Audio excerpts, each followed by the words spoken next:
हम सॉल्व करने वाले हैं क्वेश्चन नंबर 10 जो कि एनसीईआरटी एग्जाम्पलर से लिया गया है।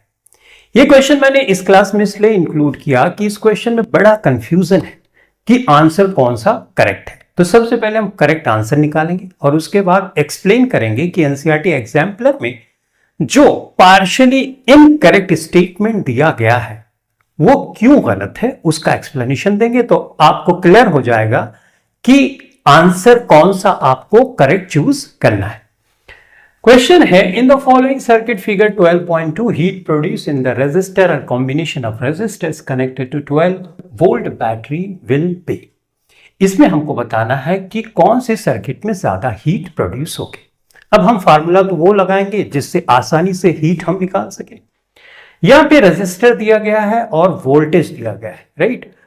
तो R और V से रिलेटेड फार्मूला हमारे पास है H is equal to V square divided by R into T. यहां तीनों सर्किट में करंट जो फ्लो कर रही है सेम टाइम ड्यूरेशन के लिए फ्लो कर रही है, ठीक। तो ये फार्मूला पहले लगा। फार्मूला है बच्चों H is equal to V squared upon R into T. T यहां पे टाइम है, तीनों के लिए सेम है, राइट। ओके, V देखो 12 वोल्ट 12 वोल्ट 12 वोल्ट यानी V भी सेम है। तो इस फार्मूले से हम कंक्लूड कर सकते हैं कि heat is inversely proportional to resistance. जिसका रेजिस्टेंस ज्यादा होगा हीट कम होगी, रेजिस्टेंस कम होगा तो हीट ज्यादा प्रोड्यूस होगी। अब पहला कंफ्यूजन तो यहीं पे आने लगता है क्योंकि हमने ये सीखा है कि जब रेजिस्टेंस ज्यादा होगा तो करंट को चलने में परेशानी ज्यादा होगी, जिससे हीट ज्यादा प्रोड्यूस होगी। यानी H अगर ज्यादा है तो R ज्यादा होना चाहिए, R ज्यादा है तो H ज्यादा। यहां तो इनवर्सली प्रोपोर्शनल है, बिल्कुल अपोजिट है। लेकिन ये जो कंक्लूड हमने किया ये भी तो सही किया क्योंकि हमने फार्मूले से ही निकाला। तो ऐसा कंफ्यूजन क्यों होता है अभी थोड़ी देर में आप समझ पाओगे, पहले आंसर निकाल लेते हैं। तो इस फार्मूले के अकॉर्डिंग तो हमको देखना होगा कि सबसे ज्यादा रेजिस्टेंस कहां है, सबसे कम कहां है। इस सर्किट में देखो 2 ओम है, कोई कंफ्यूजन नहीं, इसमें एक ही रेजिस्टर लगा है। ये सीरीज में है तो इसको जोड़ोगे तो ये 4 ओम हो जाएगा, सही है बच्चों। यहां पे ये पैरेलल में है तो जब कंबाइन करोगे तो 1/2 यानी 2/2 और इसका आ जाएगा 1 ओम, आएगा कि नहीं, 1 ओम, ठीक। इस फार्मूले के हिसाब से सबसे ज्यादा रेजिस्टेंस कहां है, सबसे ज्यादा रेजिस्टेंस यहां है, राइट। तो इसका मतलब सबसे ज्यादा रेजिस्टेंस है तो हीट भी सबसे कम प्रोड्यूस होगी।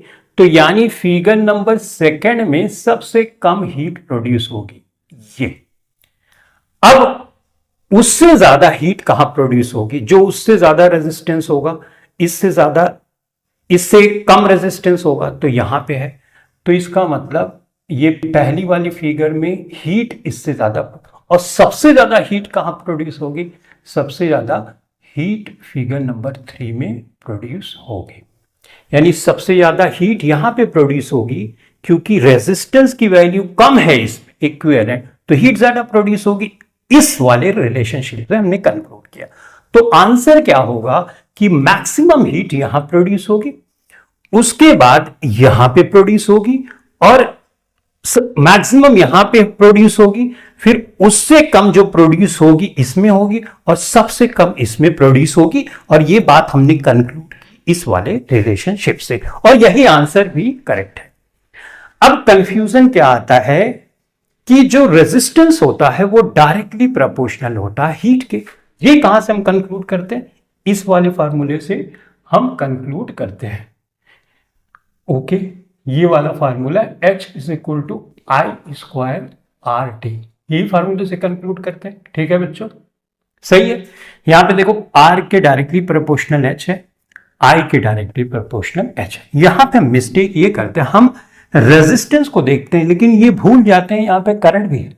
अब अगर रेजिस्टेंस यहां पे बढ़ रहा है तो करंट स्क्वायर के फॉर्म में, यहां पे अगर रेजिस्टेंस बढ़ रहा है तो स्क्वायर के फॉर्म में करंट घट रही है, सही है।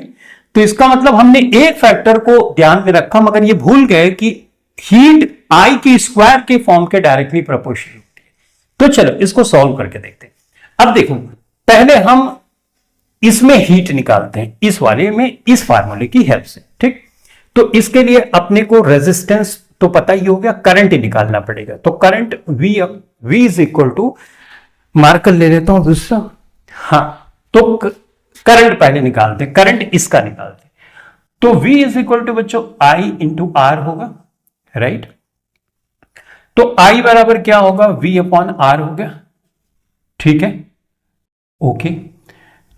तो V यहां पर देखो क्या है, V यहां पे 12 वोल्ट है, R यहां पे इक्विवेलेंट 1 है, तो करंट कितनी आई, 12 एम्पियर आई, सही है। ये कौन से फिगर नंबर 3 में मैं देख रहा हूं, सही। अब यहां पर ये फार्मूला लगाओ, H is equal to, I की वैल्यू यहां पे 12 है तो इसका स्क्वायर्ड करोगे, और R की वैल्यू यहां पे 1 है, राइट।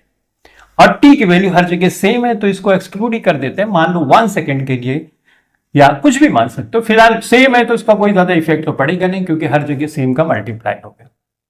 तो 12 ब्रह्म में 144 हीट है, मान लो ये फॉर्म ऑफ एनर्जी है, जूल में मैंने लिखा 144 जूल की हीट यहां पर निकल रही है, ठीक बात। ये कौन से फिगर की बात हुई, ये फिगर नंबर 3 की बात है। अब मैं फिगर नंबर फर्स्ट पे जाता हूं। फिगर नंबर फर्स्ट पे हम I की वैल्यू निकालते हैं, तो V अपान आर यहां पर भी होगा, V यहां पे 12 वोल्ट है, सही है। R देखो यहां पे क्या है, 2 है, तो ये बच्चों आया 2 छंग 12, यानी हाँ, V अपान आर किया तो यहां पे आया 6 एम्पियर, ठीक। अब हीट हम निकालेंगे यहां पे फर्स्ट वाले में, तो I स्क्वायर अपान आर वाला ये फार्मूला लगाएंगे। I की जगह मैं 6 रखूंगा, इसका स्क्वायर करूंगा, और R की जगह मैं यहां पे 2 रखूंगा, तो ये 36 हो जाएगा और इंटू 2 हो जाएगा, 2 छंग 12 हो गया, और 2 तिहाई 6 और 1 साल 72 जूल आ रहा है। यहां पे हीट 72 जूल की प्रोड्यूस हो रही है इस वाले में, ठीक। अब सेकेंड वाले पे जाते हैं, यहां पे I हम निकालेंगे तो V अपान आर करेंगे, V तो 12 वोल्ट है, R बच्चों यहां पे 4 है, तो इसका मतलब 4 3 12 3 एम्पियर आया। हीट आप निकालोगे तीसरे वाले में, ठीक है, तो यहां पे आप रखोगे I स्क्वायर यानी 3 का स्क्वायर और इनटू R, यहां पे है कितना 1 इक्विवेलेंट रेजिस्टेंस, तो 3 त्रिक का 9, 9 एकम 9 यानी 9 जूल आया। हीट सबसे ज्यादा कहां प्रोड्यूस हो रही, 144, यानी हीट सबसे ज्यादा तीसरे नंबर पे, यहां पे मैंने वही लिखा। उसके बाद कहां प्रोड्यूस हो रही है, फर्स्ट वन 72 जूल, 72 जूल उससे कम, और सबसे कम 9 जूल यहां पे प्रोड्यूस हो रही है। तो यहां पे ये प्रूफ हो गया। इसका मतलब हम मिस्टेक कहां पे कर रहे हैं, मिस्टेक हम यहां पे कर रहे हैं कि हम आर फैक्टर को देख रहे हैं लेकिन आई उसके हिसाब से चेंज होगा, इस पे हमारा ध्यान नहीं जा रहा है, राइट। तो इसका मतलब ये बिल्कुल करेक्ट आंसर है। आई होप आप बहुत अच्छे से समझ गए होंगे कि किस तरह से चीजें सी। तो कोई भी फार्मूला आप देखते हो तो उस फार्मूले में जितनी चीजें वो सब डिपेंड करती हैं, तो फाइनल आंसर आता है। ये बात तो सही है कि R ज्यादा होगा तो H ज्यादा होगी, लेकिन जब R ज्यादा होगा तो उसकी अकॉर्डिंग टू करंट भी तो कम हो जाएगी। अब यहां पे R अगर कम है तो करंट तो ज्यादा बढ़ जाएगी, तो यही हुआ, यहां पे R कम है तो करंट ज्यादा हो गई और स्क्वायर के फॉर्म में बढ़ गई, तो फाइनली जो हीट आई वो ज्यादा आ गई, ठीक है।